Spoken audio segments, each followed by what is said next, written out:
السلام علیکم ورحمۃ اللہ وبرکاتہ۔ الحمدللہ رب العالمین وصلی اللہ علی النبی وعلی آلہ واصحابہ اجمعین۔ ناظرین اور سامعین، آج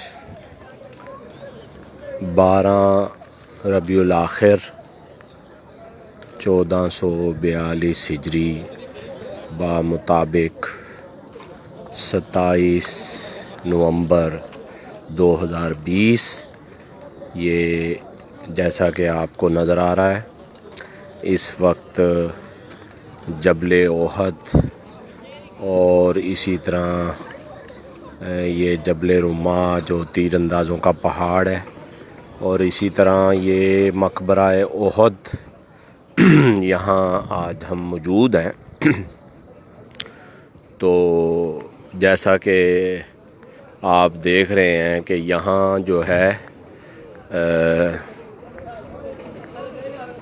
سعودیہ میں قبر پرستی کے سد باب کے لیے اور اس کے رد کے لیے، اور قبروں پہ جو غیر شرعی امور انجام دیے جاتے ہیں اس کی روک تھام کے لیے یہاں بہت سارے انتظامات کیے جاتے ہیں، جن میں یہ جیسا کہ آپ دیکھ رہے ہیں کہ انہوں نے مقبرہ احد جو ہے، یہاں 70 شہداء رضوان اللہ علیہم اجمعین شہید ہوئے جنگ احد میں، جو کہ 3 ہجری میں ہوئی، اور اسی جنگ میں رسول اللہ صلی اللہ علیہ وسلم کے دندان مبارک شہید ہوئے اور آپ صلی اللہ علیہ وسلم کو تکلیف پہنچی، اور یہاں باقاعدہ جیسا کہ آپ کو یہ آواز آ رہی ہے، یہاں دروس کا اہتمام ہوتا ہے اور لوگوں کی ہدایت کے لیے، اور اسی طرح جیسا کہ رسول اللہ صلی اللہ علیہ وسلم کی اتباع کرتے ہوئے قبروں کی زیارت کرنا سنت ہے، لیکن صرف زیارت قبر کے لیے سفر کرنا جائز نہیں ہے۔ اور یہاں ضروری ہدایات میں یہ بات بھی لکھی ہوئی ہے کہ درج ذیل 2 مقاصد کے لیے قبروں کی زیارت کا حکم دیا گیا ہے۔ پہلا مقصد آل قبور کو سلام عرض کرنا اور ان کے لیے دعائیں کرنا۔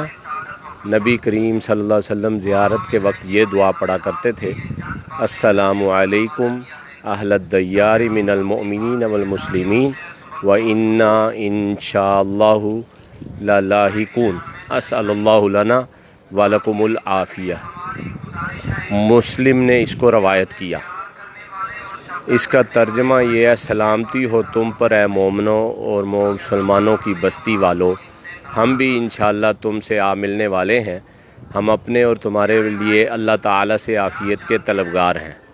تو پہلا مقصد یہ ہے کہ اہل قبور کو سلام عرض کرنا اور ان کے لیے دعائیں کرنا۔ دوسرا مقصد ہے آخرت کو یاد کرنا، کیونکہ رسول اللہ صلی اللہ علیہ وسلم نے فرمایا کہ میں تمہیں قبروں کی زیارت سے منع کیا تھا، اب تم ان کی زیارت کیا کرو، اس لیے کہ یہ آخرت کی یاد دلاتی ہیں۔ اور اسی طرح دیکھیں یہ دیگر ہدایات میں یہ بات بھی یہاں لکھی ہوئی ہے اور اس کی دعوت بھی دی جاتی ہے کہ مردوں سے دعا کرنا، ان سے مدد اور شفاعت طلب کرنا اور انہیں حاجت روائی کے لیے پکارنا شرک اکبر ہے، جو انسان کو اسلام سے خارج کر دیتا ہے، بلکہ اپنی پریشانیوں کو دور کرنے اور اپنے مقصد کو حاصل کرنے صرف اللہ تعالیٰ ہی سے رجوع کریں۔ اللہ تعالیٰ نے فرمایا: وَإِن يَمْسَسْكَ اللَّهُ بِضُرٍّ فَلَا كَاشِفَ لَهُ إِلَّا هُوَ وَإِن يَمْسَسْكَ بِخَيْرٍ فَهُوَ عَلَى كُلِّ شَيْءٍ قَدِيرٌ۔ سورہ انعام کی آیت نمبر 17 ہے۔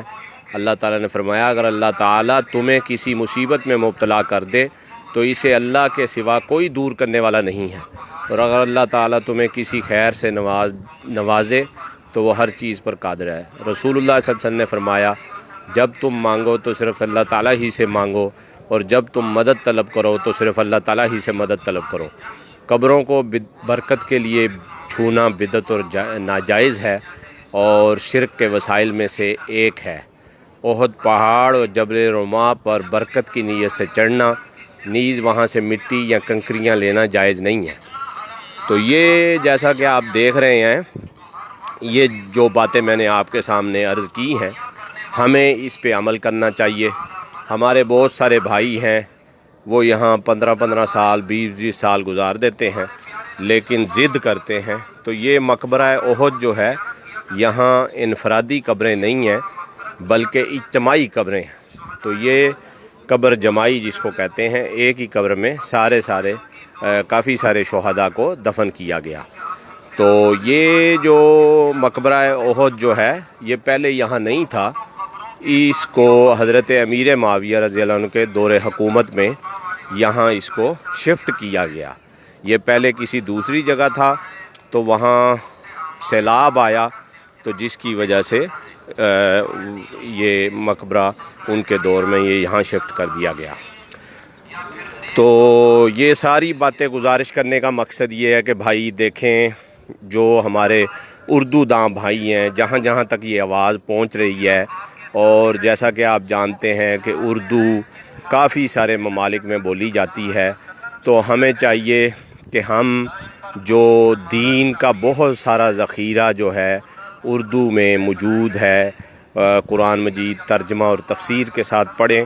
اور اسی طرح ضرورت اس بات کی ہے کہ رسول اللہ صلی اللہ علیہ وسلم کی احادیث کو بھی جو ہے نا ترجمہ، اردو ترجمہ کے ساتھ پڑھا جائے، اور جس بات کا علم ہو جائے پھر اس پہ ضد نہ کریں بلکہ اس پہ عمل کرنے کی کوشش کریں۔ جب آپ کے پاس حق موجود ہے، اصلی چیز موجود ہے قرآن و سنت کی روشنی میں، دلائل کی روشنی میں، تو آپ کو ضرورت ہی کیا ہے کہ نقلی چیز کی طرف جانے کی۔ تو یہ میں آج مدینہ آیا تھا، تو میں نے یہ ضروری سمجھا کہ جو اردو داں بھائی ہیں ان کے لیے یہ پیغام جو ہے پوری دنیا تک یہ پہنچ جائے، اور جو رسول اللہ صلی اللہ علیہ وسلم نے فرمایا تھا بلغوا عنی ولو آیا، کہ تم پہنچا دو، اگر تمہارے پاس ایک آیت بھی ہو، اس حکم پہ بھی عمل ہو جائے۔ اور اللہ تعالیٰ سے دعا ہے کہ اللہ تعالیٰ جو کچھ کہا ہے اپنی رضا کے لیے قبول و منظور فرمائے۔ فیاض عبد الباری، اسلامک سینٹر، مہانی، طائف، سعودیہ۔